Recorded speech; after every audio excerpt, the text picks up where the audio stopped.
Justice قاضی فائز عیسیٰ کے حوالے سے جو ہے وہ جب گفتگو کر رہی تھی تو وہ مطلب ان پہ کرٹیسزم کر رہی تھی. انہوں نے کہا میں چاہتی ہوں کہ ہونا تو یہ چاہیے کہ آرام سے جو ہے وہ ریٹائرمنٹ لے لیں اور ان کو کیسز نہیں سننے چاہیے. لیکن مجھے ایک بڑی انٹرسٹنگ چیز لگی علیمہ خان صاحبہ کی جانب سے.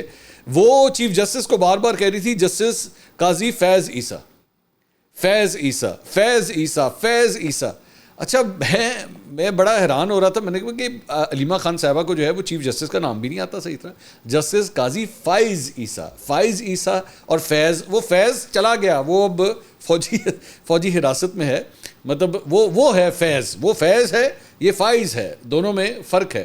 لیکن I think someone needs to correct her, someone needs to tell her کہ آپ جو ہے وہ غلط پروننسیشن کر رہی ہیں. اٹ لکس ریئلی آڈ کہ آپ ایک سابق D G I S I کے نام کے ساتھ جو ہے ان کو مکس اپ کر رہی ہیں. ویسے میں ہے ملتے جلتے ہی, فائز اور فیض ہیں آپس میں ملتے جلتے ہی, لیکن دونوں بالکل الگ الگ نظریات سے تعلق رکھتے ہیں.